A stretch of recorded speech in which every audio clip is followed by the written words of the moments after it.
Jaya plus செய்திகளுக்காக உமா சிவகுமார். நான் உள்ளரங்கில் தனியாக இருப்பதால் முகக்கவசம் அணியவில்லை. நீங்கள் வெளியே செல்லும் போது கட்டாய முகக்கவசம் அணிந்து செல்லவும். விரிவான செய்திகளை பார்ப்பதற்கு முன்பாக தலைப்புச் செய்திகளை பார்க்கலாம். நாடாளுமன்றத்தில் இன்று நடைபெறும் அரசியலமைப்பு சட்ட தின விழா. நிகழ்ச்சியை புறக்கணிக்க காங்கிரஸ் உள்ளிட்ட எதிர்க்கட்சிகள் முடிவு.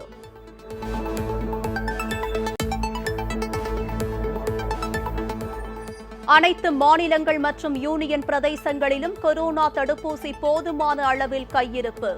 கோவிஷீல்டு, கோவாக்சின் தடுப்பூசிகளை வணிக நோக்கத்துடன் ஏற்றுமதி செய்ய மத்திய அரசு அனுமதி.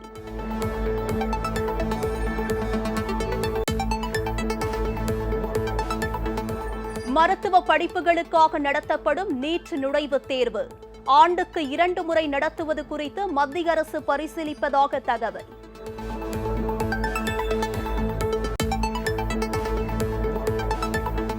ஜம்மு காஷ்மீரில் கைப்பற்றப்பட்ட 100 கோடி ரூபாய் மதிப்பிலான ஹெராயின் போதைப் பொருள் தீவிரவாதிகளின் நிதி உதவிக்கு அனுப்பப்பட்டதா என்று போலீசார் சந்தேகம்.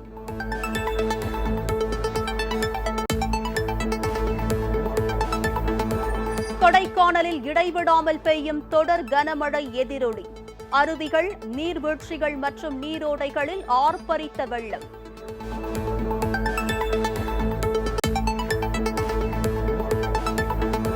ராமேஸ்வரம் கடல் பகுதியில் அலைகளின் சீற்றம் நீடிப்பு. பாம்பனில் புதிய ரயில் பாலம் கட்டும் பணியில் தொய்வு.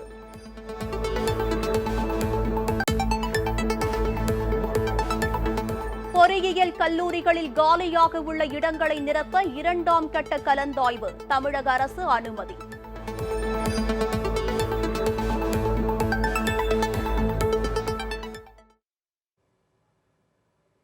விரிவான செய்திகள்.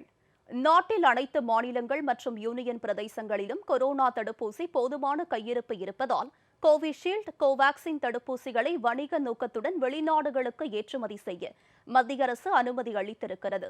ஹைதராபாத்தில் இயங்கி வரும் பாரத் பயோடெக் நிறுவனம் கோவாக்சின் தடுப்பூசியை உற்பத்தி செய்து வருகிறது. புனேவில் உள்ள சீரம் நிறுவனம் கோவிஷீல்டு தடுப்பூசியை தயாரித்து வருகிறது.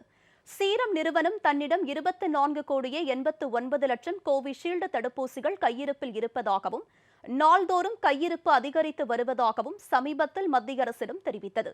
அதேபோல கோவாக்சின் தடுப்பூசி கையிருப்பும் அதிகரித்துள்ளது. எனவே கோவிஷீல்டு, கோவாக்சின் தடுப்பூசிகளை வணிக நோக்கத்துடன் ஏற்றுமதி செய்ய மத்திய அரசு அனுமதி அளித்திருக்கிறது. இதையடுத்து முதல் கட்டமாக இந்தோனேஷியாவுக்கு 2 கோடி கோவிஷீல்டு தடுப்பூசிகள் ஏற்றுமதி செய்யப்பட்டுள்ளன.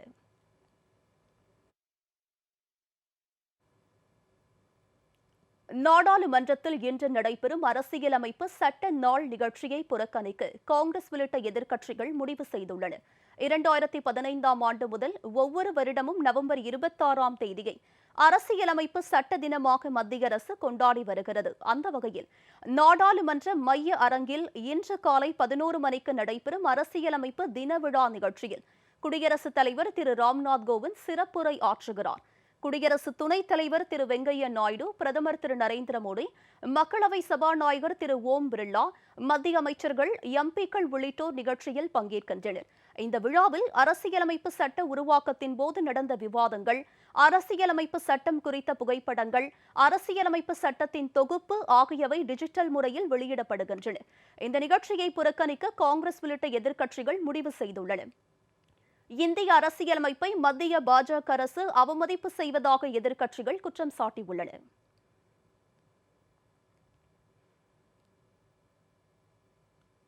மருத்துவ படிப்புகளுக்கான நீட் நுழைவுத் தேர்வை ஆண்டுக்கு 2 முறை நடத்துவது குறித்து மத்திய அரசு தீவிரமாக ஆலோசனை நடத்தி வருவதாக தகவல்கள் வெளியாகியுள்ளது.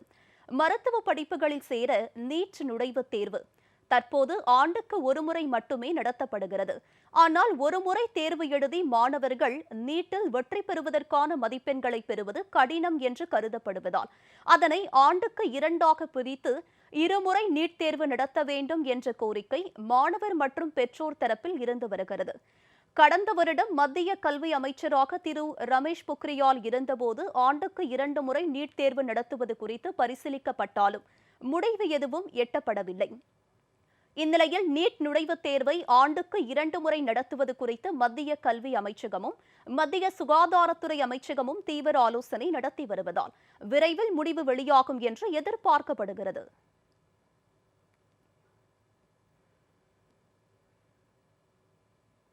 தமிழக பொறியியல் கல்லூரிகளில் காலியாக உள்ள இடங்களை நிரப்ப 2வது கட்ட கலந்தாய்வு நடத்த தமிழக அரசு அனுமதி அளித்திருக்கிறது. தமிழகத்தில் உள்ள பொறியியல் கல்லூரிகளில் காலியாக உள்ள இடங்களை ஏற்கனவே விண்ணப்பித்த மாணவர்களை கொண்டு நிரப்ப வசதியாக கலந்தாய்வு நடத்த அனுமதிக்க வேண்டும் என்று தொழில்நுட்ப கல்வி இயக்குநர் அரசிடம் அனுமதி கோரியிருந்தார். அவரது வேண்டுகோளை ஏற்று பொறியியல் படிப்பில் காலியாக உள்ள இடங்களை நிரப்பும் வகையில் 2வது கட்ட கலந்தாய்வுக்கு அரசு அனுமதி அளித்திருக்கிறது. இதற்கான அரசாணையை உயர்கல்வித்துறையின் முதன்மை செயலாளர் திரு டி கார்த்திகேயன் வெளியிட்டுள்ளார்.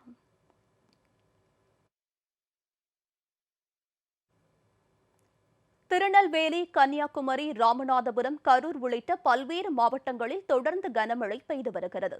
திருநெல்வேலி, கன்னியாகுமரி, ராமநாதபுரம், கரூர் உள்ளிட்ட பல்வேறு மாவட்டங்களில் தொடர்ந்து கனமழை பெய்து வரும் நிலையில் திருநெல்வேலி மாவட்டம் அம்பாசமுத்திரம், முக்கூடல், பாபநாசம் மற்றும் அதன் சுற்றுவட்டார பகுதிகளில் பலத்த மழை பெய்தது.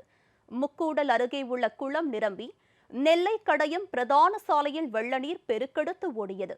மேலும் முக்கூடல் அருகே உள்ள அமர்நாத் காலனி, சிவகாமிபுரம் உள்ளிட்ட குடியிருப்பு பகுதிகளில் மீண்டும் வெள்ளநீர் புகுந்திருக்கிறது. இதனால் அப்பகுதி மக்கள் மேலும் சிரமம் அடைந்துள்ளனர். கன்னியாகுமரி மாவட்டத்தில் சின்னமுட்டம், குளச்சல் ஆகிய மீன்பிடி துறைமுகங்களில் இருந்து மீனவர்கள் மீன்பிடிக்க செல்லவில்லை. விசை படகுகள் மற்றும் கட்டுமர படகுகள் கரையில் பாதுகாப்பான இடங்களில் அப்புறப்படுத்தப்பட்டுள்ளன.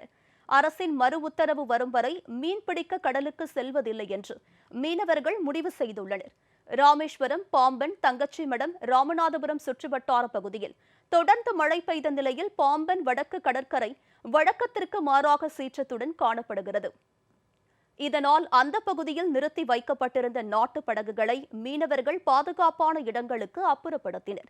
மேலும் சேராங்கோட்டையில் வழக்கத்திற்கு மாறாக கடல் சீற்றமாக காணப்படுவதால் கரையோரங்களில் உள்ள மரங்கள் கடலுக்குள் அடித்துச் செல்லப்படுகின்றன. திண்டுக்கல்லில் 5 மணி நேரத்திற்கு மேலாக பெய்த தொடர் கனமழையால் திண்டுக்கல் மாநகரமே ஸ்தம்பித்தது. மாநகரின் மையப்பகுதியான வெள்ளை விநாயகர் கோவில், சர்ச் பில்டிங், அபிராமி அம்மன் கோவில் பகுதி உள்ளிட்ட பல்வேறு பகுதியில் மழைநீர் தேங்கி குளம் போல காட்சியளித்தது. தோமையார்புரம் பகுதியில் கழிவுநீருடன் மழைநீரும் கலந்து வீடுகளுக்குள் புகுந்ததால் பொதுமக்கள் மிகுந்த பாதிப்படைந்துள்ளனர். நாகல் நகர் பகுதியில் மழைநீர் பெருக்கெடுத்து ஓடியதால் ஒற்றைக்கண் ரயில்வே பாலம், பாரதிபுரம் பகுதியில் வீடுகளுக்குள் ஆமைகள் புகுந்ததால் பொதுமக்கள் அச்சமடைந்துள்ளனர். கரூர் மாவட்டத்திற்கு உட்பட்ட கரூர் நகரம், பசுபதிபாளையம், தான்தோன்றிமலை, வெள்ளியணை, புன்னம்சத்திரம், நொய்யல் உள்ளிட்ட பகுதியில் கனமழை பெய்தது.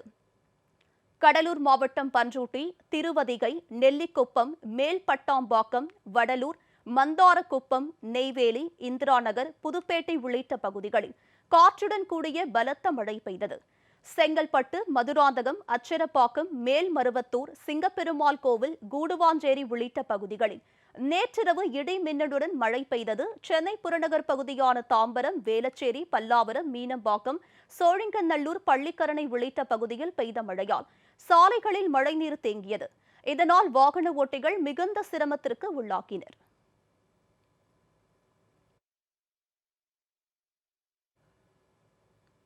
ரஷ்யாவில் நிலக்கரி சுரங்கத்தில் ஏற்பட்ட தீ விபத்தில் 14 பேர் உயிரிழந்தனர். ரஷ்யாவின் செர்பியா மாகாணத்தில் உள்ள நிலக்கரி சுரங்கத்தில் நேற்று 250க்கும் மேற்பட்ட தொழிலாளர்கள் 820 அடி ஆழத்தில் நிலக்கரி வெட்டி எடுக்கும் பணியில் ஈடுபட்டுக் கொண்டிருந்தனர். அப்போது சுரங்கத்தில் ஏற்பட்ட திடீர் தீ விபத்தால் சுரங்க மேற்கூரை இடிந்து விழுந்ததில் அங்கு வேலை செய்து கொண்டிருந்த தொழிலாளர்கள் சிக்கினர். இந்த விபத்து குறித்து தகவல் அறிந்த மீட்புக் குழுவினர் சம்பவ இடத்திற்கு விரைந்து சென்று தொழிலாளர்களை மீட்கும் நடவடிக்கையில் இறங்கினர். இதில் இடிபாடுகளுக்குள் சிக்கிய 225க்கும் மேற்பட்டோரை உயிருடன் மீட்டனர். இந்த விபத்தில் 14 பேர் உயிரிழந்தனர். மேலும் இடிபாடுகளுக்குள் சிக்கியிருப்பவர்களை மீட்கும் பணி நடைபெற்று வருகிறது.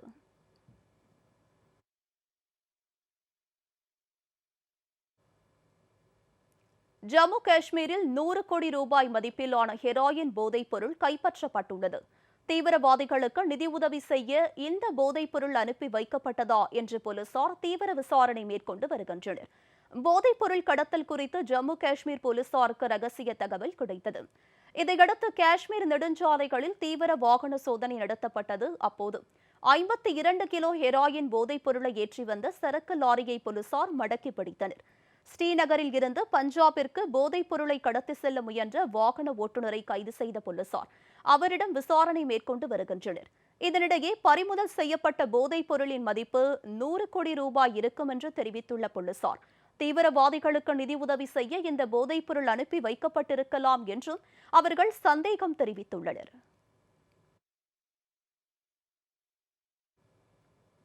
தைவான் வான் பரப்பின் மீது அத்துமீறி பறக்கும் சீன போர் விமானங்களால் எந்நேரமும் போர் வெடிக்கும் அபாயம் இருப்பதாக வல்லுநர்கள் அச்சம் தெரிவித்துள்ளனர். இந்த பதற்றத்தின் பின்னணியை ஆராயும் ஒரு தொகுப்பு. தைவானில் அமைந்திருக்கும் அரசு சட்ட விரோதமானது என்றும் தைவான் சீனாவிலிருந்து பிரிந்த ஒரு மாகாண பகுதி என்றும் சீனா தொடர்ந்து அறிவுறுத்தி வருகிறது.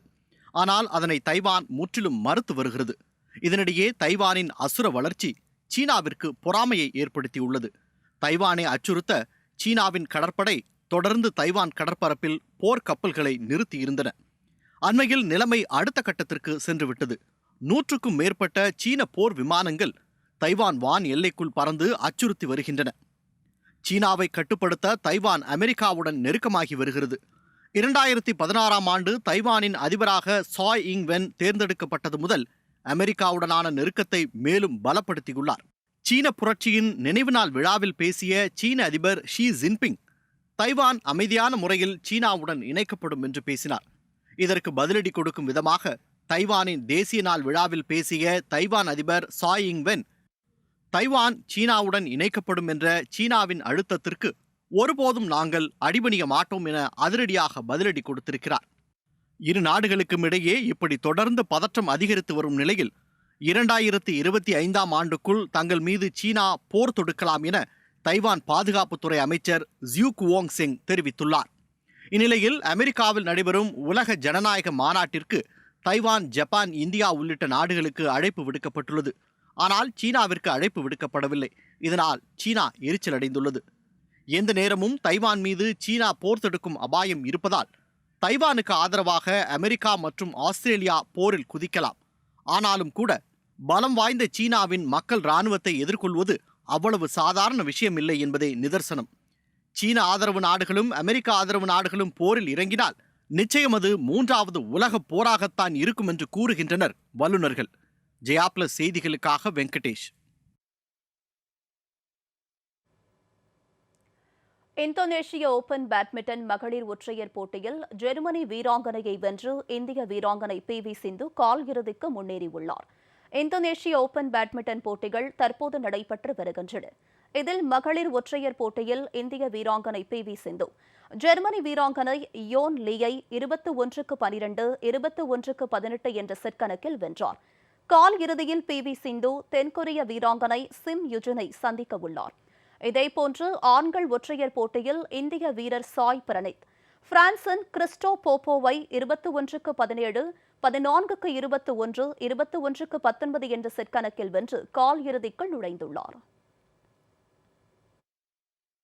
கொடைக்கானலில் பெய்த தொடர் மழையின் காரணமாக அருவிகள், நீர்வீழ்ச்சிகள் உள்ளிட்ட நீர்நிலைகளில் தண்ணீர் வெள்ளம் போல ஆர்ப்பரித்து கொட்டுகிறது. திண்டுக்கல் மாவட்டத்தில் நேற்று மதியம் முதல் தொடர்ந்து கனமழை பெய்கிறது. விடிய விடிய பெய்ததால் மாவட்டத்தில் அதிகபட்சமாக திண்டுக்கல்லில் 10 சென்டிமீட்டருக்கு மேல் மழை பதிவாக இருக்கிறது. கொடைக்கானலில் கடந்த 2 மாதங்களாகவே தொடர்ந்து பலத்த மழை பெய்து வருகிறது. இதனால் கொடைக்கானல் மலையில் உள்ள நீர்வீழ்ச்சிகள், அருவிகள், நீரோடைகளில் தண்ணீர் ஆர்ப்பரித்து வெள்ளம் போல செல்கிறது. வெள்ளி நீர்வீழ்ச்சி, பாம்பார்புரம் நீர்வீழ்ச்சி உள்ளிட்ட அருவிகளில் தண்ணீர் பெருக்கெடுத்து கொட்டுவது கண்கொள்ளா காட்சியாக உள்ளது. கொடைக்கானலில் பெய்யும் மழையால் குடகனாறு அணை, மஞ்சளாறு அணை, குதிரையாறு, பாலாறு, பொருந்தலாறு, மருதாநதி, சோத்துப்பாறை உள்ளிட்ட அணைகளின் நீர்மட்டம் பெருமளவு உயர்ந்து வருகிறது.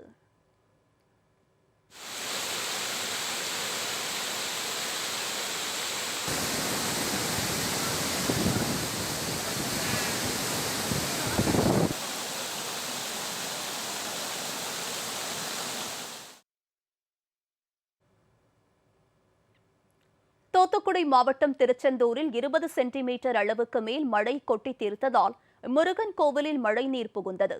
தூத்துக்குடி மாவட்டத்தில் பரவலாக மழை பெய்து வருகிறது. திருச்செந்தூர் மற்றும் சுற்றுவட்டார பகுதியில் தொடர்ந்து 3வது நாளாக தொடர் கனமழை பெய்து வருகிறது. நேற்று காலையிலும் பிற்பகலிலும் பலத்த மழை பெய்தது. இதன் காரணமாக 200 மில்லிமீட்டருக்கு மேல் மழை பதிவாகி இருக்கிறது. சாலைகளில் வெள்ளம் பெருக்கெடுத்ததால் வாகன ஓட்டிகள் அவதிக்கு உள்ளாகினர். புகழ்பெற்ற திருச்செந்தூர் சுப்பிரமணிய சுவாமி திருக்கோவிலில் உள்பிரகாரம் மற்றும் வெளிப்பிரகாரங்களில் மழைநீர் தேங்கியது. முழங்கால் அளவு தேங்கிய மழைநீரால் பக்தர்கள் கடும் சிரமத்திற்கு உள்ளாகினர்.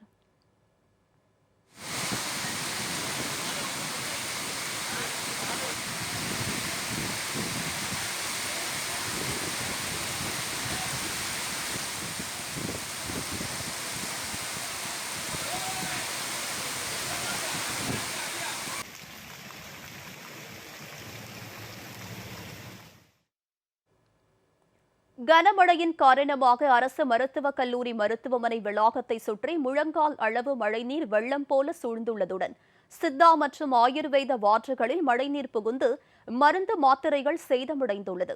மேலும் இந்த வார்டுகளில் இருந்த நோயாளிகள் உடனடியாக அப்புறப்படுத்தப்பட்டனர். தூத்துக்குடி ரயில் நிலைய தண்டவாளத்தில் மழைநீர் குளம் போல தேங்கியுள்ளதால் மைசூர் எக்ஸ்பிரஸ் மற்றும் சென்னைக்கு செல்லக்கூடிய முத்துநகர் எக்ஸ்பிரஸ் ரயில்களில் நேரங்களில் மாற்றம் செய்யப்பட்டுள்ளதாக ரயில்வே நிர்வாகம் அறிவித்திருக்கிறது.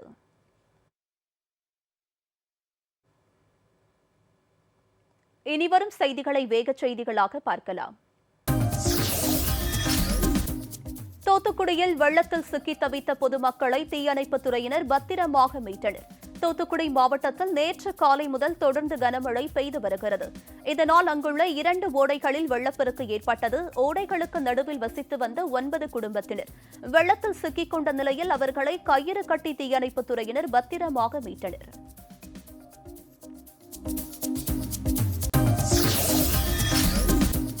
பெரம்பலூர் மாவட்டத்தில் தொடர் மழையால் குடியிருப்புகளுக்குள் தண்ணீர் புகுந்ததால் பொதுமக்கள் கடும் சிரமத்திற்கு உள்ளாகி இருக்கின்றனர். பெரம்பலூர் மாவட்டத்தில் நேற்று மாலை முதல் தொடர்ந்து மழை பெய்து வருகிறது. இதனால் சாலைகளில் வெள்ள நீர் பெருக்கெடுத்து ஓடியதால் போக்குவரத்து பாதிக்கப்பட்டது. அண்ணாநகர், இந்திரா நகர், துறையூர் சாலை, துறைமங்கலம் ஆகிய பகுதிகளில் குடியிருப்புகளுக்குள் வெள்ள நீர் புகுந்ததால் பொதுமக்கள் மிகுந்த சிரமத்திற்கு உள்ளாகி உள்ளனர். ராமநாதபுரம் மாவட்டம் பாம்பன் கடற்பகுதியில் கடல் சீற்றம் காரணமாக புதிய ரயில் பாலத்தின் கட்டுமான பணியில் தொய்வு ஏற்பட்டுள்ளது. ராமநாதபுரம் மாவட்டம் ராமேஸ்வரம், பாம்பன், தங்கச்சிமடம் ஆகிய பகுதியில் தொடர்ந்து மழை பெய்து வருகிறது. பாம்பன் ரயில் பாலம் அருகே புதிய ரயில் பாலத்திற்கான கட்டுமான பணிகள் நடைபெற்று வந்த நிலையில் கடல் சீற்றம் காரணமாக கட்டுமான பணிகளை மேற்கொள்ள முடியாத நிலை ஏற்பட்டுள்ளது.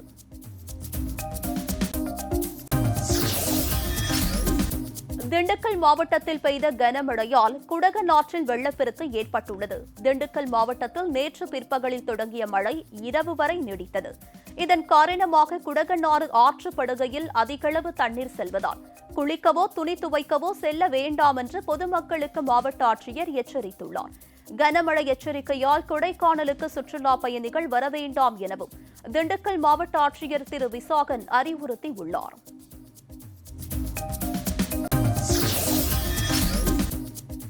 தருமபுரி அருகே யானை தந்தம் கடத்தியதாக 3 பேர் கைது செய்யப்பட்டனர். சோகத்தூர் 4 வழி சந்திப்பில் வாகன தணிக்கையில் ஈடுபட்டிருந்த வனத்துறை அதிகாரிகள் அந்த வழியாக வேகமாக வந்த கார் ஒன்றை தடுத்து நிறுத்தி சோதனை செய்தனர். அப்போது காரை பின்தொடர்ந்து இருசக்கர வாகனத்தில் வந்து கொண்டிருந்த சேட்டு மற்றும் சக்திவேல் ஆகிய இருவரும் வாகனத்தை கீழே போட்டுவிட்டு தப்பியோடிவிட்டனர். காரில் சோதனையிட்ட போது 25 கிலோ எடை கொண்ட யானை தந்தம் இருந்தது தெரியவந்தது. இதையடுத்து காரில் இருந்த 3 பேரை கைது செய்த வனத்துறையினர் தப்பியோடிய இருவரை தேடி வருகின்றனர்.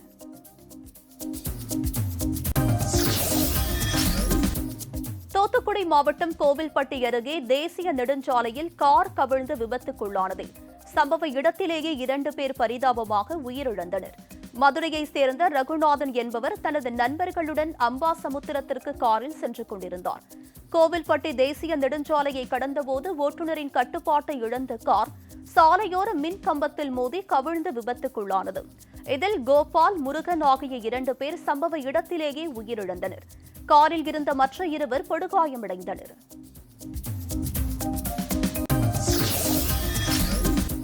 தேசிய முந்திரி தின விழாவையொட்டி கடலூர் மாவட்டம் காடாம்புலியூரில் 500 கிலோ முந்திரியால் உருவாக்கப்பட்ட முந்திரியின் உருவப்படம் பலரையும் கவர்ந்தது.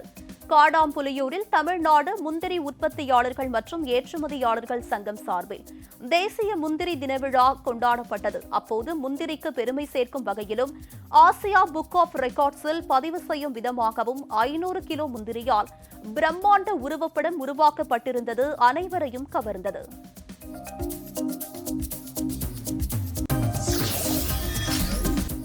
ராமநாதபுரம் மாவட்டம் முதுகளத்தூரில் நாயை நடுரோட்டில் இரும்பு கம்பியால் அடித்துக் கொன்ற பேரூராட்சி ஊழியர் பணியிடை நீக்கம் செய்யப்பட்டார். முதுகளத்தூர் பேரூராட்சிக்குட்பட்ட பகுதியில் வளர்ப்பு நாய் ஒன்று சிலரை கடித்ததாக கூறப்படுகிறது. இதனால் நாயை அடித்துக் கொல்லுமாறு அதன் உரிமையாளர் பாரதிதாஸ் என்பவர் பேரூராட்சி ஊழியர் முருகேசனிடம் கூறியுள்ளார். இதனால் முருகேசன் நாயை இரும்பு கம்பியால் அடித்துக் கொன்ற வீடியோ சமூக வலைதளங்களில் பரவியது. இதையடுத்து முதுகளத்தூர் பேரூராட்சி ஊழியர் முருகேசனை பேரூராட்சி செயல் அலுவலர் மாலதி பணியிடை நீக்கம் செய்தார். மேலும் பேரூராட்சி ஊழியர் முருகேசன், நாயின் உரிமையாளர் பாரதிதாஸ் ஆகியோர் மீது போலீசார் வழக்கு பதிவு செய்துள்ளனர்.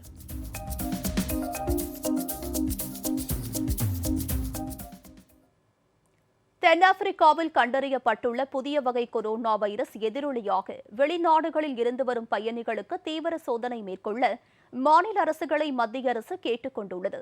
இது தொடர்பாக மத்திய சுகாதாரத்துறை செயலாளர் திரு ராஜேஷ் பூஷன் மாநிலங்கள் மற்றும் யூனியன் பிரதேசங்களுக்கு எழுதியுள்ள கடிதத்தில் B11529 என்ற புதிய வகை கொரோனா வைரஸ் கணிசமான உருமாற்றமடைந்து விளைவுகளை ஏற்படுத்தும் என கூறப்படுவதாக சுட்டிக்காட்டப்பட்டுள்ளது. தற்போது சர்வதேச விமான சேவையில் இருந்த தடை நீக்கப்பட்டுள்ளதால் இந்த புதிய வகை வைரஸால் நாட்டிற்கு மீண்டும் பாதகம் ஏற்பட வாய்ப்புள்ளதாக மத்திய சுகாதாரத்துறை குறிப்பிட்டுள்ளது. இந்த வைரஸ் கண்டறியப்பட்டுள்ள தென்னாப்பிரிக்கா, ஹாங்காங், போட்ஸ்வானா ஆகிய நாடுகளில் இருந்து வரும் பயணிகளுக்கு விமான நிலையத்தில் தீவிர சோதனை நடத்த வேண்டும் என்று அறிவுறுத்தப்பட்டுள்ளது. மேலும் அவ்வாறு கொரோனா வைரஸ் அறிகுறி கண்டறியப்பட்டால் அவர்களின் தொற்று மாதிரிகளை உடனடியாக ஆய்வகத்திற்கு அனுப்பி சோதனை நடத்த வேண்டும் என்று மத்திய சுகாதாரத்துறை கடிதத்தில் தெரிவிக்கப்பட்டுள்ளது.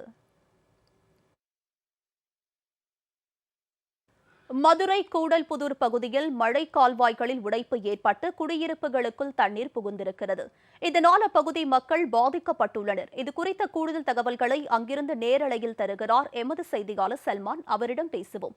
வணக்கம் சல்மான், சொல்லுங்க, இதனால அங்குள்ள மக்களுக்கு ஏற்பட்டுள்ள பாதிப்புகள் என்ன?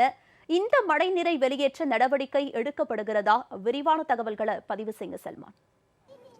வடகிழக்கு பருவமழை தொடங்கிய நாள் முதலாகவே கடந்த ஒரு வாரமாக மதுரை மாவட்டத்தை பொறுத்த மட்டிலும் விட்டு சிறிய அளவிற்காக மழை பெய்து வந்த நிலையில் நேற்றைய தினம் அதிக அளவிற்காக மாலை முதலாகவே கனமழை பெய்ய தொடங்கியது. அதன் காரணமாக ஆங்காங்கே உள்ள கண்மாய்களில் நீர்வரத்து வர தொடங்கியது. அதேபோன்று மதுரை மாநகர் பகுதியில் உள்ள கண்மாய்களை நிரப்பக்கூடிய சாத்தியாறு அணையிலிருந்து நாள்தோறும் நீர்கள் வெளியேற்றப்படக்கூடிய நிலையில் தற்பொழுது செல்லூர் கண்மாய்க்கு செல்லக்கூடிய அந்த நீர்வரத்து கால்வாய்களில் தொடர்ந்து பெய்து வரும் மழை காரணமாக அந்த வாய்க்கால்கள் முழுவதுமாக நீர் நிரம்பி தற்பொழுது அந்த நீரானது வெளியேறக்கூடிய ஒரு சூழல் காணப்படுகிறது. இந்த வடகிழக்கு பருவமழை தொடங்கிய நாள் முதலாகவே ஏற்கனவே முன்னெச்சரிக்கை நடவடிக்கையாக ஆலோசனை கூட்டமானது, ஆய்வுக் கூட்டமானது நடத்தப்பட்டது. தாழ்வான மதுரை மாநகர் பகுதிகளில் உள்ள தாழ்வான பகுதிகளை கண்டறிவதற்கான நடவடிக்கை எடுக்கப்பட்டுள்ளது.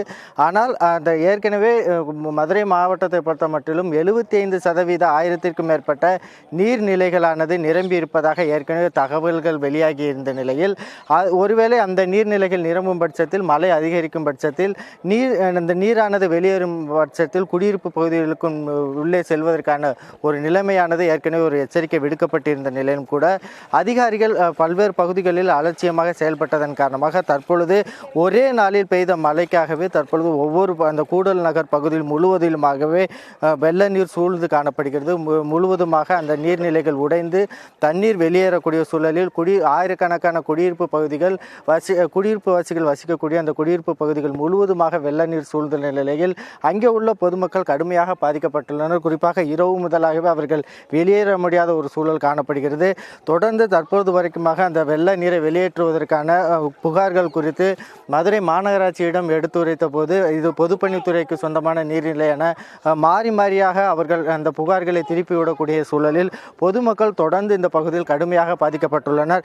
அவர்களுடைய பாதிப்பு குறித்து நம்ம நேரிலே கேட்கலாம். இந்த மழைநீர், இந்த தண்ணி எப்போ வந்துச்சு, நீங்கள் என்ன மாதிரி பாதிக்கப்பட்டிருக்கீங்க? வருஷம் இப்படி தான் தண்ணி வருது. ஆனால் அந்த காவாயிலேருந்து ஓட்டையை போட்டு விட்டுருக்காங்க இங்கிட்டு. அதனால ஃபுல்லாக தண்ணி பூரா இங்கிட்டு ஓவர்ஃப்ளோ ஆகி இறங்கி இங்கிட்டு பூராமே இப்படி தான் இருக்குது. சின்ன பிள்ளை இதில் காலையில் பார்த்திங்கன்னா 2 பாம்பு வேறு போகுது. அது நடக்கவும் பயமாக இருக்குது, இறங்கவே பயமாக இருந்துட்டு நாங்கள் உள்ளே தான் இருக்கோம். ஆனால் இது அமைச்சர் தொகுதி இது. ஆனால் எந்த ஒரு இதுவுமே வேலையும் நடக்கலை. அந்த பக்கம் ஃபுல்லாக பாதாள சக்கரைக்கு வேலை பார்க்குறாங்க. ஆனால் இங்கிட்டு எந்த இதுவுமே இது வரைக்கும் நடக்கலை. நாங்கள் இப்படி தான் உள்ளே தான் இருக்கிற மாதிரி இருக்குது. இது தொடர்பாக ஏதாவது மாநகராட்சி இல்லை வேறு யாராவது அரசு அதிகாரிகளை தொடர்பு கொண்டீங்களா? என்ன சொன்னாங்க? அதெல்லாம் போய் நிறைய தடவை மனு கொடுத்துருக்கோம், மாநகராட்சியில் போய் கொடுத்துருக்கோம். ஆனால் ஒரு தடவை 2 தடவை பார்க்குறாங்க. அதுக்கப்புறம் சாக்கடை போட்டதுக்கப்புறம் தான் நாங்கள் இதை வேலை பார்க்க முடியும் அப்படின்ட்டு போயிடுறாங்க. நிச்சயமாக உமா, நீர்நிலைகளை பொறுத்த மட்டிலும் மதுரை மாநகர பகுதிகளில் உள்ள அந்த நீர்நிலைகளை பராமரிப்பது பொதுப்பணித்துறையா இல்லை உள்ள அந்த மாநகராட்சியா என்பது குறித்தான அந்த பல்வேறு குளறுபடிகள் தொடர்ந்து நீடிப்பதன் காரணமாக தான் விரிவாக்கப்பட்ட பகுதிகளான அந்த 100 வார்டுகளை கடந்து விரிவாக்கப்பட்ட பகுதிகளான இந்த அனுப்பானடி, சிந்தாமணி, அதே போன்று கூடல் நகர் ஆகிய பகுதிகளில் தொடர்ந்து இதே நிலை ஆண்டுதோறும் நீடித்து வருகிறது. இது தொடர்பாக பலமுறை இந்த பகுதியில் வாழக்கூடிய பொதுமக்கள் தொடர்ந்து புகார் அளித்தாலும் கூட நடவடிக்கை எடுக்காத பட்சத்தில் இதுபோன்ற மழைக்காலங்களில் ஒவ்வொரு ஆண்டுகளும் தாங்கள் சிரமப்படுவதாகவும், குறிப்பாக இந்த தொகுதியை பொறுத்த மட்டிலும் கிழக்கு தொகுதிக்கு உட்பட்ட, அதாவது அமைச்சர் பி. மூர்த்தி அவர்கள் இருக்கக்கூடிய, அவர்கள் வெற்றி பெற்ற இந்த தொகுதியாக கருதப்படக்கூடிய சூழலில் தங்களுடைய கோரிக்கைகளை உடனடியாக நிறைவேற்றுவதற்கு அரசானது நடவடிக்கை எடுக்க வேண்டும் என தொடர்ந்து அவர்கள் கோரிக்கை விடுக்கிறார்கள். இந்த பகுதியில் அதிக அளவிற்கான காவலர்களும் அரசு பணியாளர்களும் பணிபுரியக்கூடிய சூழலில் அவர்கள் காலையில் பணிக்கு செல்ல முடியாத ஒரு சூழல் கூட காணப்படுகிறது. இருசக்கர வாகனங்களில் செல்லும் பொழுது அவர்கள் முழுமையாக அந்த இருசக்கர வாகனங்கள் முழுவதுமாக நீரில் மூழ்கி இருசக்கர வாகனங்களும் கூட பழுதடையக்கூடிய ஒரு சூழல் காணப்படுகிறது.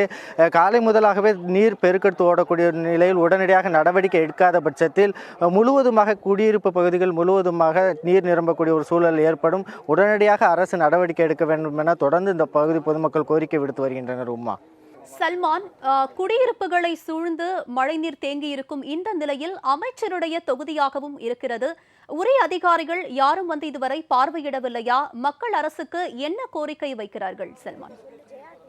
நிச்சயமாக இரவு முதலாகவே இந்த செல்லூர் கண்மாய்க்கு செல்லக்கூடிய அந்த கண்மாய் பகுதிகளுக்கு செல்லக்கூடிய அந்த வாய்க்காலானது உடைப்பு ஏற்பட்டதாக உடனடியாக மாநகராட்சியை தொடர்பு கொண்டு இந்த பகுதி மக்கள் அவர்களுக்கு புகார் அளித்துள்ளார்கள். ஆனால் மாநகராட்சி தரப்பில் இது பொதுப்பணித்துறைக்கு சொந்தமான நீர் வரத்து கால்வாய் என்பதால் அவர்கள் தான் நடவடிக்கை எடுக்க வேண்டும் என சொல்லக்கூடிய சூழலில் பொதுப்பணித்துறையை எவ்வாறு தொடர்பு கொள்வது என்பது குறித்தான எந்த ஒரு விழிப்புணர்வும் இல்லாத சூழலில் தான் தொடர்ந்து இந்த நீரை நிறுத்துவதற்கான எந்த வழியும் இல்லாமல் தொடர்ந்து பொதுமக்கள் திண்டாடி வருகிறார்கள்.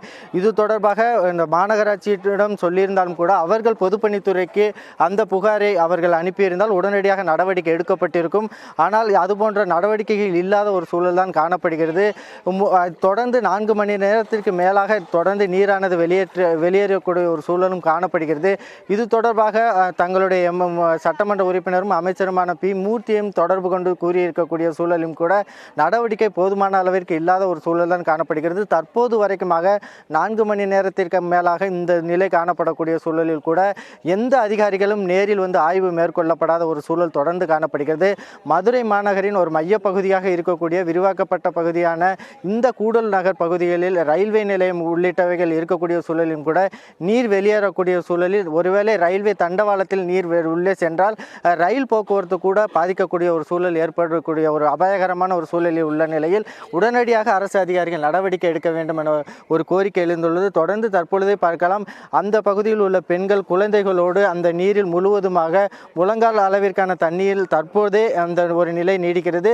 தொடர்ந்து இந்த நடவடிக்கை எடுக்கும் பட்சத்தில், தாமதமாகும் பட்சத்தில் முழுவதுமாக இந்த குடியிருப்புகள் அனைத்தும் மூழ்கக்கூடிய ஒரு சூழல் காணப்படுகிறது. குறிப்பாக வயதானவர்கள், முதியோர்கள், குழந்தைகள் வெளியேற முடியாத சூழலில் தற்பொழுது நம் நேரடியாக ஒளிப்பதிவாளர் ஜெயலானி காட்டிக் கொண்டிருக்கிறார். அந்த பகுதியில் உள்ள பொதுமக்கள் அந்த நீரில் இந்த செடிகளுக்கு மத்தியிலே வரக்கூடிய ஒரு சூழல் காணப்படுகிறது. தொடர்ந்து மழை நீர் தேங்கி இருப்பதன் காரணமாக விஷப்பூச்சிகள், பாம்புகள் போன்றவைகள் வெளியில் வரக்கூடிய ஒரு சூழலும் காணப்படுவதால் பொதுமக்கள் ஒரு கடுமையான அச்சத்துடன் இருக்கக்கூடிய ஒரு சூழல் தான் காணப்படுகிறது. தற்பொழுது நம்ம அவர்கள்ட்ட கேட்கலாம், இந்த தண்ணி எவ்வளோ நேரம் ஆச்சுன்னு, இது தொடர்பாக நீங்கள் ஏதாவது புகார் கொடுத்துருக்கீங்க? நைட்லேருந்து வந்துச்சு சார். இது வாய்க்கால் சுத்தப்படுத்தவே இல்லை. அதனால் அந்த வாய்க்காலில் இருக்க நாணல் செடியெல்லாம் மறைச்சி தண்ணி பூரா வெளியேறி மக்கள் குடியிருப்பு பகுதிக்குள்ளே நனைஞ்சிருக்கு. இனி மழை பெஞ்சால் இன்னும் ரொம்ப தாங்க முடியாது. இந்த பையன் பிள்ளைங்க எல்லாம் பாருங்கள் எங்கேயும் போக முடியல, வர முடியல. இதனால் வேலைகளுக்கும் போக முடியாமல் அத்தியாவசியம் பண்ணி அப்படி இதாக இருக்குது. இது தொடர்பாக ஏதாவது புகார் கொடுத்துருக்கீங்களா நீங்கள்? இல்லை சார், இன்றைக்கி வந்து வாட்ஸ்அப்பில் எடுத்து அனுப்புவோம்னு சொல்லி பேசியிருக்கான். மினிஸ்டரை பார்த்து ஒரு பெட்டிஷன் மாதிரி கொடுப்போம் மூர்த்தி சார்கிட்ட அப்படின்னு சொல்லி. ஏற்கனவே தேர்தல் நேரங்களில் இது மாதிரி ஏற்கனவே ஒவ்வொரு ஆண்டுகளும் இருக்கிறதா சொல்லியிருக்காங்க. அடிக்கடி இருக்குது. அதை எக்ஸ்டென்ஷன் ஏரியா கொஞ்சம் பார்த்து இந்த பாதாள சக்கர வேலையெல்லாம் முடிஞ்ச பிறகு செய்வோம்னாங்க. இன்ன வரை ஒரு நடவடிக்கை இருக்குது.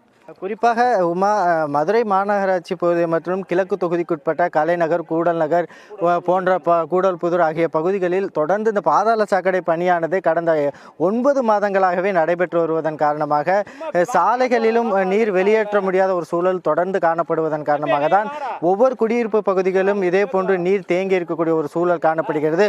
உடனடியாக மாநகராட்சியோ பொதுப்பணித்துறை அதிகாரிகளோ உடனடிக்குடன் நடவடிக்கை எடுத்தால் மட்டும்தான் இந்த பகுதி மக்களுடைய அந்த கஷ்டமானது நீங்கும் என தொடர்ந்து அவர்கள் கோரிக்கை விடுத்து வருகின்றனர். உமா, உங்களுடைய விரிவான தகவல்களுக்கு நன்றி சல்மான். இணைந்திருங்கள் ஜெயா பிளஸ் தொலைக்காட்சியுடன்.